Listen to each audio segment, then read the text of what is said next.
সংসারটা হলো আমার শান্তির জায়গা। আর শান্তির জায়গাটা যদি একটু পরিপাটি করে গুছিয়ে রাখা যায় তাহলে কিন্তু আরও ভালো লাগে। তো আজকে সারাদিন অনেক কাজ করেছি, আর কি কি কাজ করেছি সেটাই আপনাদের সাথে শেয়ার করব। হ্যালো এভরিওয়ান, আসসালামু আলাইকুম। কেমন আছেন সবাই? তো আজকে সকাল সকালে কাজে লেগে গেলাম, আর আজকে নাস্তার ভিডিওটা আপনাদের সাথে শেয়ার করলাম না, কারণ আজকে আমি রোজা রেখেছিলাম। আর আনান আলিফ সকাল সকাল নাস্তা করে ফেলেছে, আর আনান আলিফের তো এখন আনানের কলেজ বন্ধ, আলিফের স্কুল বন্ধ, আপনাদের ভাইয়া সকালবেলা অফিসে চলে গেছে। তোরা এদিকে আমি সকালে আজকে কাজে লেগে গেছি, আর আমাকে হেল্প করেছে আমার হেল্প ইন হ্যান্ড। তো আজকে দুইটা ফ্রিজ ওয়াশ করে নিব। আর এই যে দেখতে পাচ্ছেন আমার ডিপ ফ্রিজটা আইস হইতে হইতে একদম উপরে চলে গেছে, আইসটা একদম উপরে চলে গিয়েছিল। তো যাই হোক, ফ্রিজটা কিন্তু আমি ক্লিন করে নিয়েছি, আর ক্লিন করার পরে আপনাদের সাথে শেয়ার করছি। তো ওয়ালটনের ফ্রিজ কিন্তু সার্ভিসিং খুবই ভালো দেয়, কিন্তু আরেকটা সমস্যা হলো আইস বেশি হয়। তো যাই হোক, এটা হচ্ছে ক্লিন করার পরের ভিডিওটা। আর এই যে আপনাদের সাথে শেয়ার করতেছি, দেখেন 1 ঘন্টার ভিতরে কতটা আইস হয়ে গেছে। এই যে এগুলো হচ্ছে টমেটোর গায়ে দেখেন কতটা আইস পড়েছে।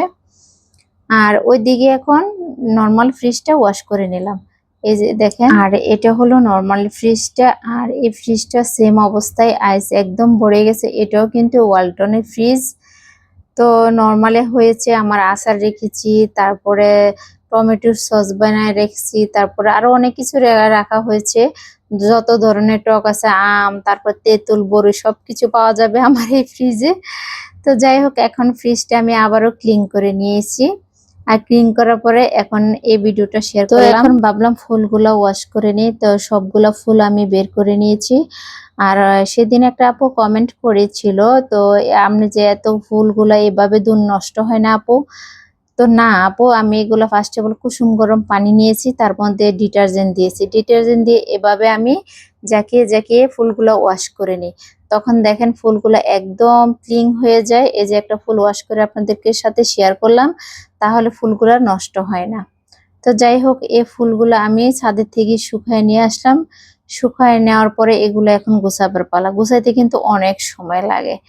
আর এই যে দেখেন, এটা কিন্তু গোছাবার আগের ভিডিওটা। এ হলো আমার ঘরের ফাইনাল লুক। তো আরো ঘরে ধুল ফালানো হয়েছিল, আরো ফ্যান মোছা হয়েছিল, তো এগুলো শেয়ার করা হয় না, কারণ দেখা গেছে ভিডিওটা অনেক লং হয়ে গেলে কেউ দেখতে পছন্দ করে না। তো যাই হোক, তো এভাবে সবসময় আমি গুছিয়ে রাখতেই পছন্দ করি। তো আজকে অনেক কাজ করার পরে তো এখন তো আর খাওয়া দাওয়ার পাল্লা, তো খাওয়া দাওয়া তো অবশ্যই করতে হবে। তো আজকে তেমন কিছু ছিল না, ফ্রিজে ফ্রোজেন করা সিমের বিচি ছিল। আর এইভাবে আমি ফ্রোজেন করে সিমের বিচিগুলো ফ্রিজে রেখে দিই, কারণ আনান একটু পছন্দ করে। তো আজকে চিংড়ি মাছ দিয়ে আমি সিমের বিচি রান্না করব, আর সাথে হচ্ছে তেলাপিয়া মাছে ফ্রাই করব। তো এটা ছিল দুপুরে রান্না বান্না। তো দুপুরে রান্না বান্না করে গোসল টোসল করে নামাজ পড়ে একটু ঘুমিয়েছিলাম। তো ঘুম থেকে উঠে তো বাচ্চাদেরকে আবার নাস্তা দিতে হবে।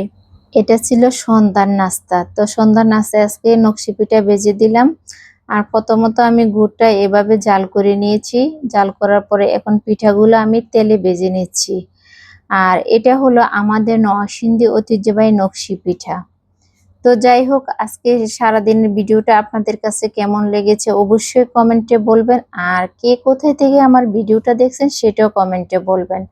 আর যারা যারা আমার পেজটা এখনো ফলো করেন নাই, প্লিজ প্লিজ সবাই একটু ফলো করে পাশে থাকবেন। তো আজকের ভিডিওটা এ পর্যন্তই। তো সবাই ভালো থাকবেন, সুস্থ থাকবেন। আল্লাহ হাফেজ। দেখা হচ্ছে নতুন কোনো ভিডিওতে। সে পর্যন্ত সবাই ভালো থাকবেন, সুস্থ